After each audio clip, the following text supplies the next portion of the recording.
Sekarang buka surat Al-Kahfi. Baik, saya akan bacakan surat Al-Kahfi dari ayat 54. Dari sini titik tolak kita. Harusnya dari ayat 1. Tapi kan saya ingin kenalkan dari ayat 1 kita sudah kenal dikit ya. Dulu kan nggak tahu Al-Kahfi. Betul? Sekarang udah tahu Al-Kahfi, sudah tahu mataharinya. Betul? Sudah tahu Ashabul Kahfinya. Sudah tahu cara masuk ke dalam guanya. Sudah tahu kan? Ya, mohon maaf. Silakan mendengarkan kajian tafsir tentang Al-Kahfi. Ya. Kalau tidak mengalaminya, bingung. Karena yang ngomong pun bingung. Silakan. Kalau nggak percaya sama saya, ikuti saja kajian Al-Kahfi pakai logika, pakai akal. Makanya menafsirkan Quran pakai akal, benar saja dinilai salah, apalagi kalau salah.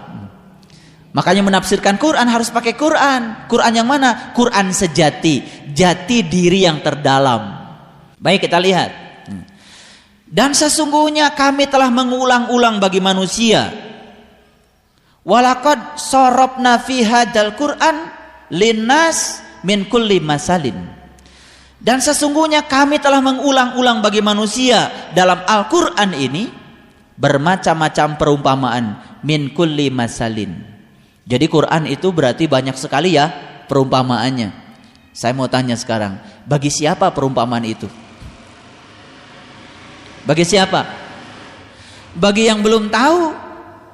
Bagi yang sudah tahu, tidak ada lagi perumpamaan. Semua nyata senyata-nyatanya. Ayo.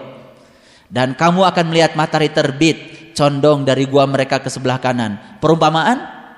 Perumpamaan bagi yang belum tahu. Kalau di Injil dikatakan gini, untuk kamu yang sudah tahu, aku berbicara senyata-nyatanya. Dan untuk mereka yang masih di sebelah luar, aku berbicara sesuatu dengan perumpamaan. Mana yang paling enak?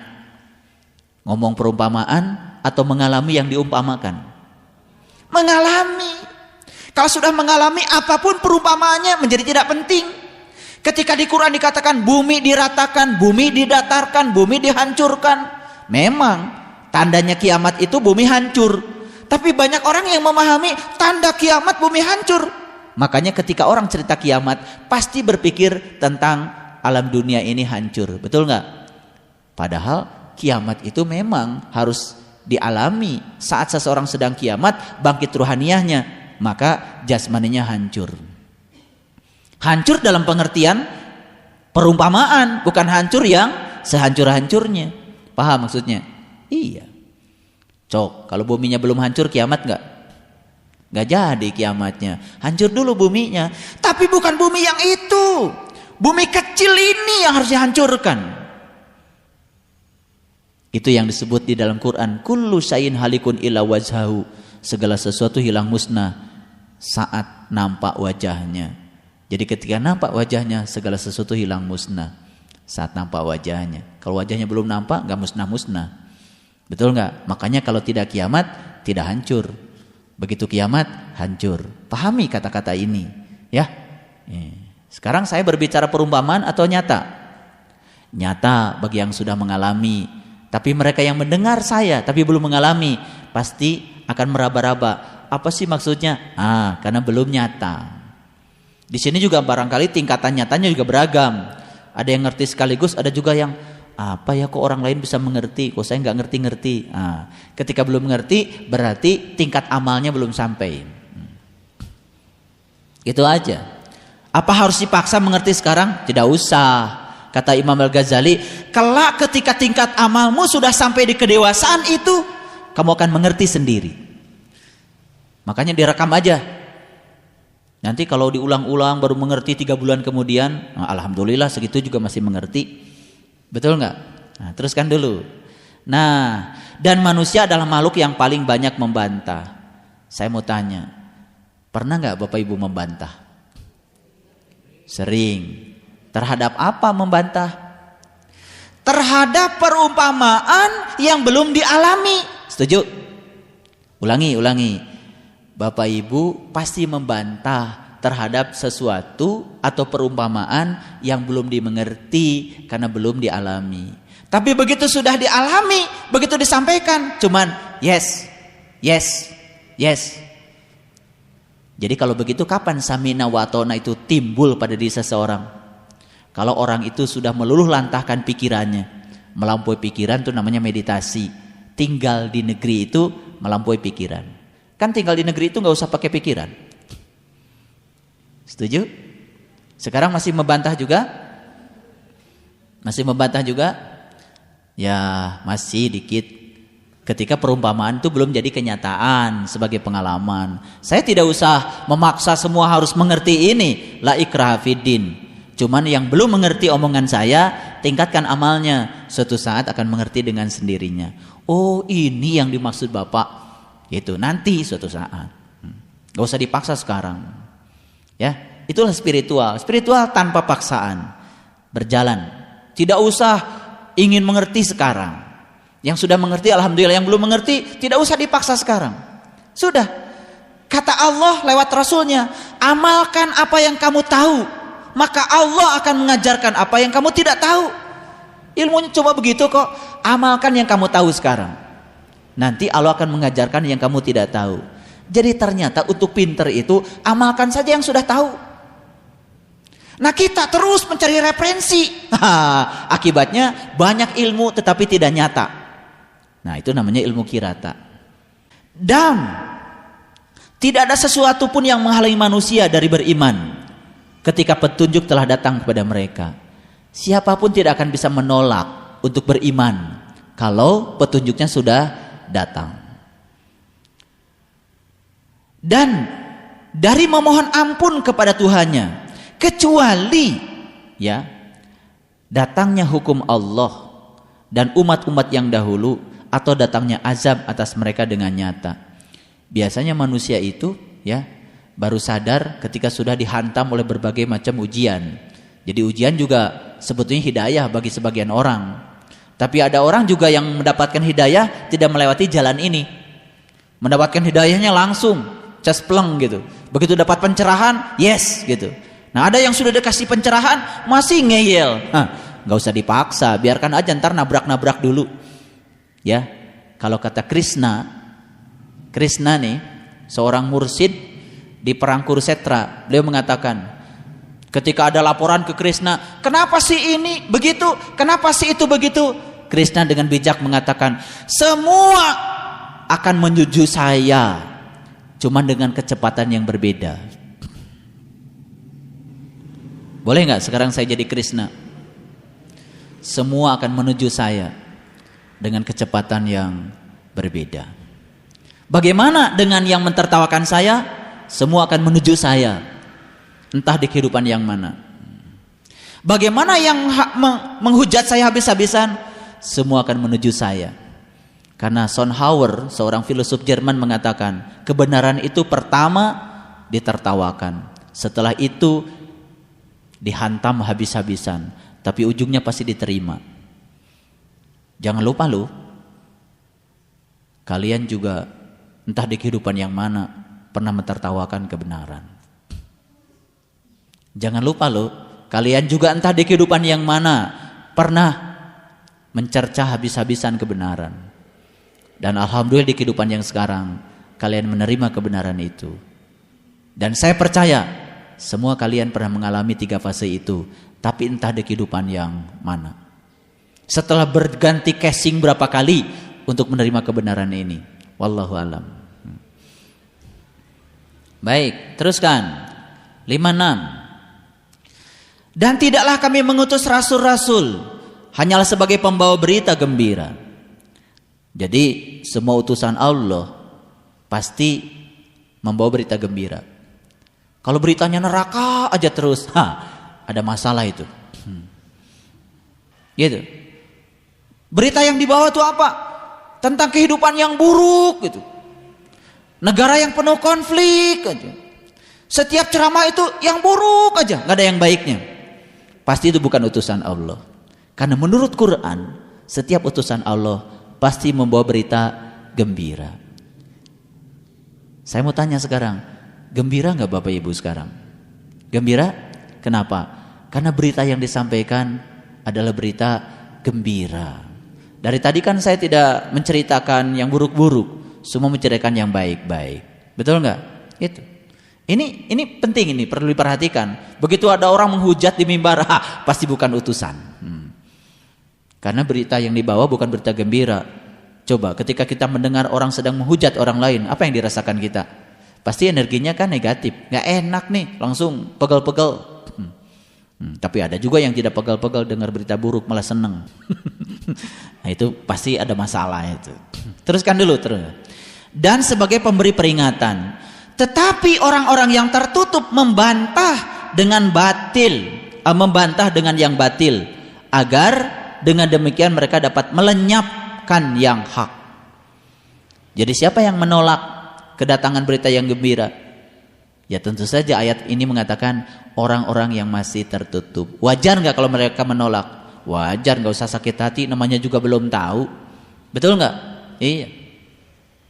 Ketika Mahatma Gandhi ditembak, kemudian orang yang menembak Mahatma Gandhi kemudian mau dihukum, Mahatma Gandhi kan beliau mengatakan begini, aku sudah memaafkan orang yang menembakku saat beliau belum meninggal, dan tolong orang itu jangan dihukum karena kalian tidak berhak untuk menghukumnya. Sudah ditembak, mau mati, lagi sekarat, Mahatma Gandhi bilang, aku sudah memaafkan yang menembakku dan tolong jangan dihukum. Kalau kita ditembak lagi sekarat, apa yang kita katakan? Mohon dihukum dengan seberat-beratnya. Pasti kan? Sama seperti ada keluarga pada saat sedang diadili orang yang membunuhnya, keluarganya kan datang, bukan sekedar menyerang, tapi juga memaksa hakim agar menjatuhkan hukuman seberat-beratnya. Hilang Malik Yaumiddin saat itu juga. Ya sudah, di dunia tidak ada yang adil kok. Karena sebetulnya ketika seseorang itu sedang melukai kita, dia sebenarnya melukai dirinya sendiri. Tidak usah dihukum. Sama seperti Nabi Muhammad, orang yang meludahiku setiap pagi sudah aku maafkan. Ya Rasulullah, kenapa kau memaafkannya? Karena dia tidak tahu. Jadi kalau kita sedang cerita kebenaran, kemudian dilecehkan oleh orang yang tidak tahu, kemudian kita mendadak sewot, itu kita belum benar. Setuju?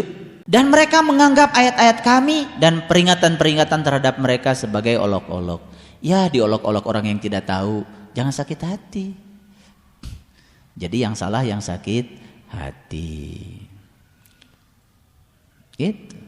Paham sekarang? Ini pengumuman untuk yang masih suka memaksakan kehendak pada orang lain. Saya sudah menyampaikan ayat-ayat Pak, tapi tetap nggak ngerti. Ya sudah, kamu kan menyampaikan aja, sewot.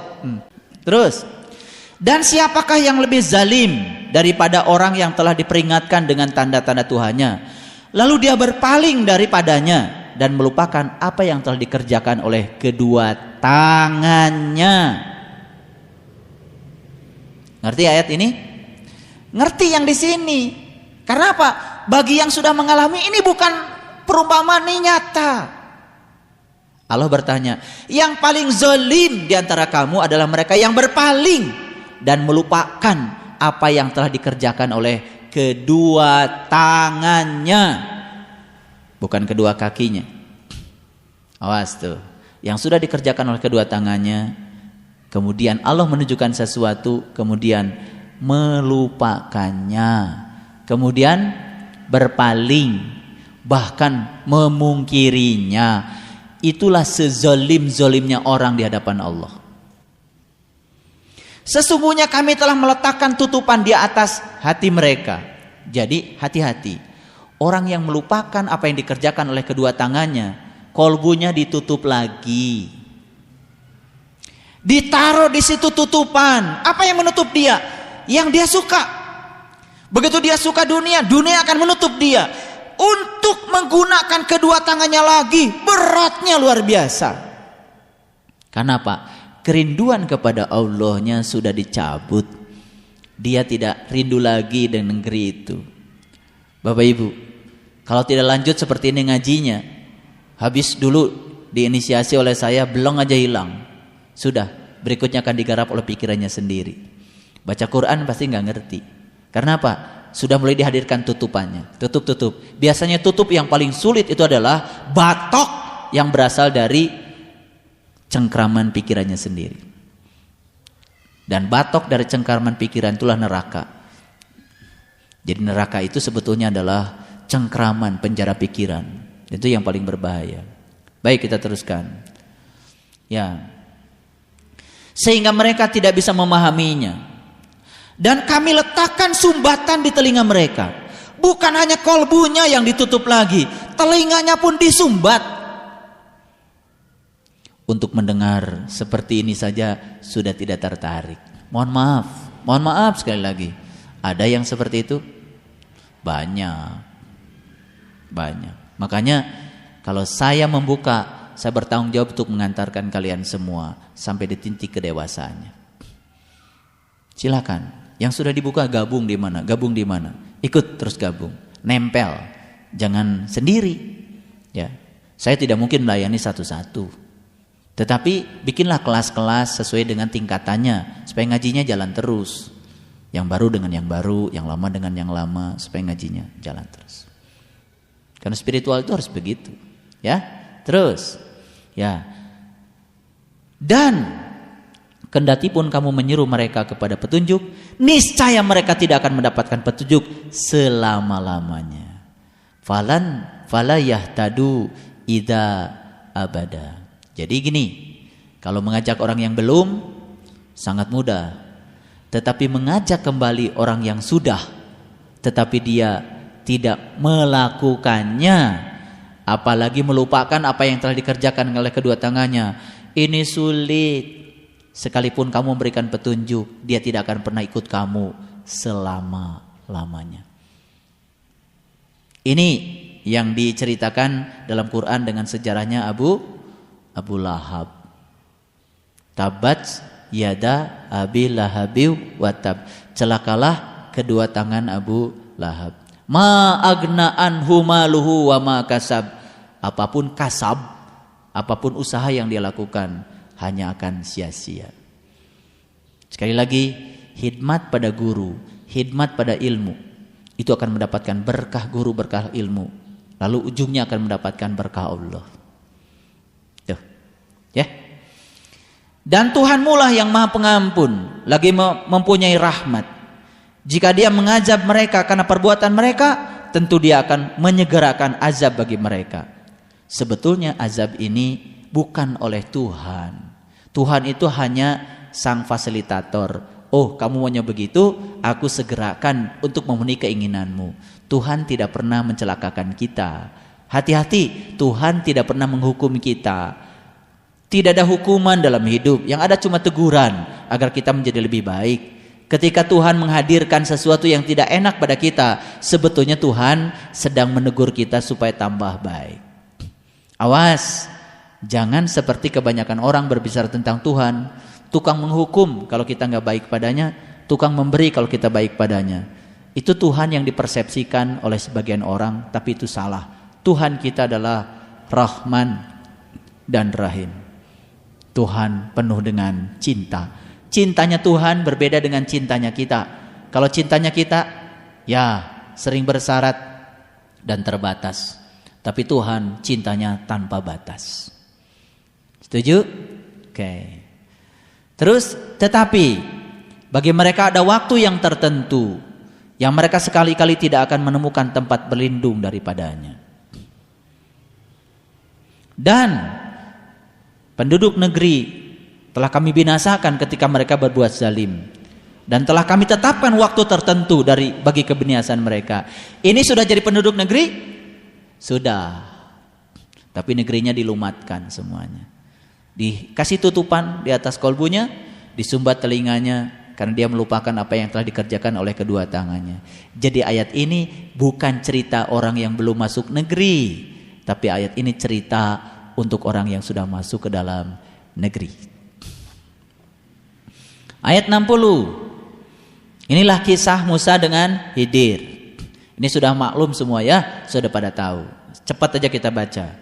Dan ingatlah ketika Musa berkata kepada muridnya, aku tidak akan berhenti berjalan sebelum sampai ke pertemuan dua buah lautan. Ini dinyatakan di Quran surat Ar-Rahman. Ya, marojal bahraini yaltakian bainahuma barzahul la yabgian. Yakhruju minhuma lu'lu wal marjan. Fabi ayyi ala rabbikuma tukatiban. Begitu bertemu dua lautan dan pertemuan itu tidak saling melampaui batas, maka dari pertemuan itu keluarlah mutiara dan marzan. Betul? Betul? Saat bertemu dua lautan, lautan jasmani dan lautan rohani, lalu mutiara dan marzannya keluar. Itu sudah dialami kan? Beruntung. Fabi ayyi ala rabbikuma tukazziban. Ya.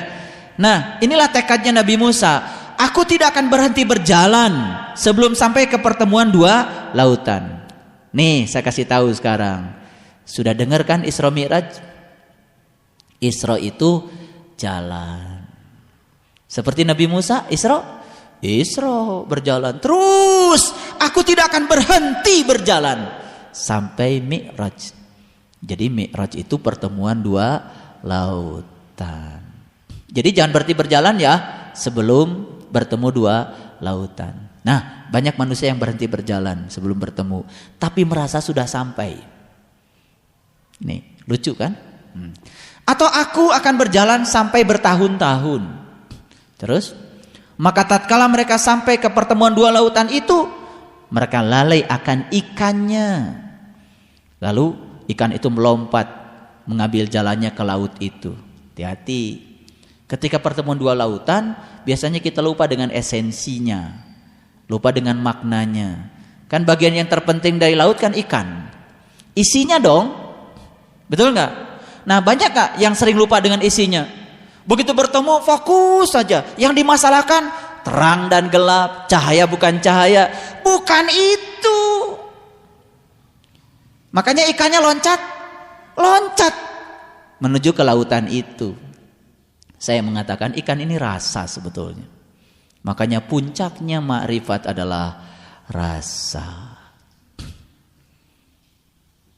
Paham sekarang? Jadi kesimpulan, awas ketika bertemu dua lautan itu jangan sampai ikannya loncat. Kemana ikan loncat? Ya ke laut. Ya kembali ke Allah.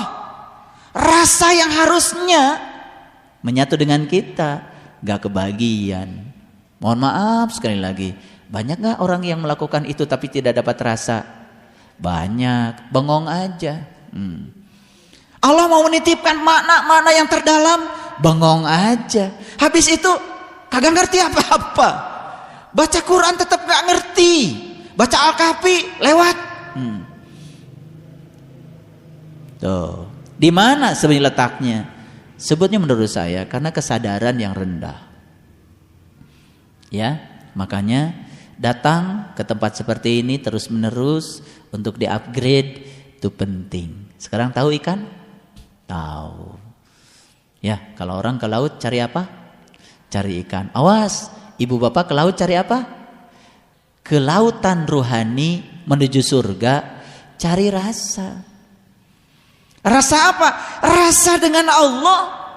Kalau sudah dirasa, udah gak ada penjelasan lagi. Berhenti dirasa.